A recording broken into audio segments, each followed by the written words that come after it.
The box in my attic on a day quite gray and quite boring too, sat Mia and Max with nothing to do. The rain pitter-pattered on window and door, while the children just sighed as they stared at the floor.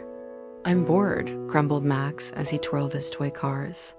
"Me too," whispered Mia. "This day's gone too far."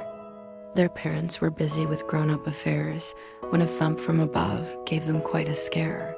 "What's that?" questioned Max with his eyes open wide. "The attic," said Mia. "Let's go look inside." Up creaky old stairs they climbed with great care, not knowing what wondrous thing waited up there.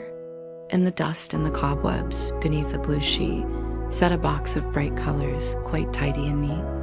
It had swirls of green, purple, and sparkles of gold, with a note that said, "Open if you are so bold."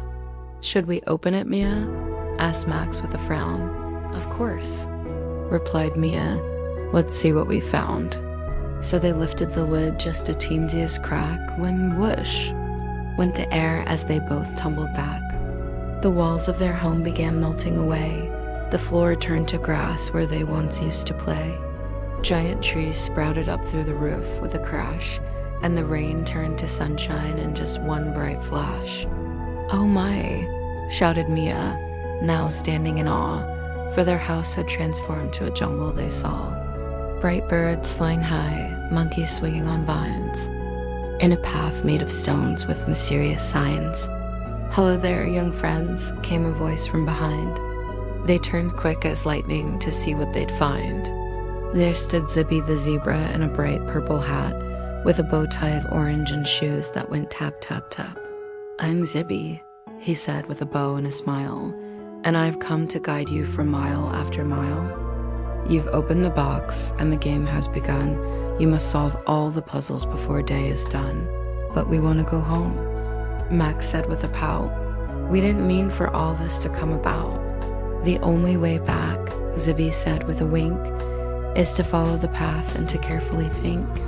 So off they all went down the winding stone trail, with Zibby in front, his hat caught in the gale. They came to a river too wide and too deep, with waters that gurgled and started to leap. "First puzzle," cried Zibby while pointing ahead. "Cross over this river or you'll be quite wet."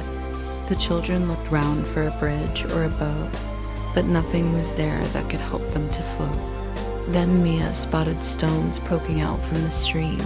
Each one had a letter. It seemed like a dream. "It's a riddle," she shouted.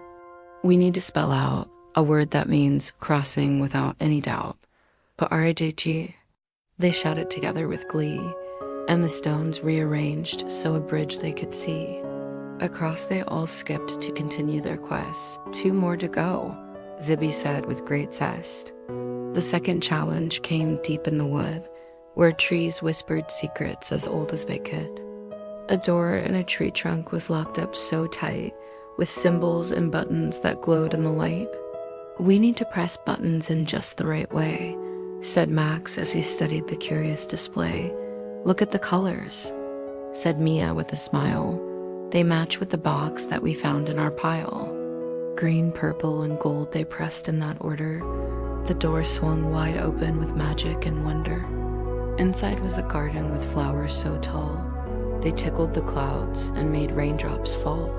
There they met Pippin the Parrot so smart, who challenged their minds with a puzzle of heart. To continue your journey and find your way back, tell me what treasure no thief can attack.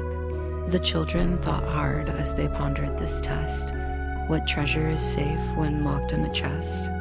"Is it memories?" asked Mia with hope in her voice. "Or friendship?" asked Max, making his final choice. "Both right," squawked the parrot with feathers of fluff. "The treasures of heart are more than enough." The garden then parted, revealing a gate. "Final challenge ahead," Zibby said. "Don't be late."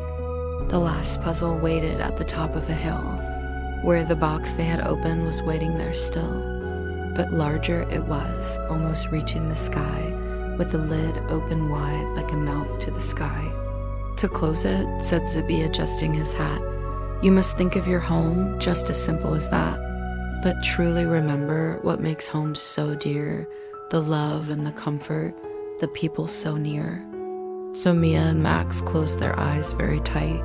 They thought of their bedroom, the warm morning light, of breakfast with parents and stories at night, of laughter and hugs when things don't go quite right. The box began shrinking, inch by slow inch. The jungle around them started to flinch. The trees disappeared and the animals too. Zibby waved goodbye as he faded from view. "Thank you for playing," his voice softly said as the world spun around them, above and overhead. With a pop and a swoosh, they were back in their place, the attic just as dusty, not leaving a trace. There sat the box, now small and quite still, closed tight as can be against their goodwill. A new note appeared on top, shiny and bright. For another adventure, just open me right. Max looked at Mia, and Mia at Max. They smiled together, relaxed to the max. "Maybe tomorrow," they said with a grin, as they went down the stairs to tell where they'd been. For home is the place that we start adventures from, and home is the place where we're glad to become. The heroes returning with stories to share of magical places and friends found out there. The end.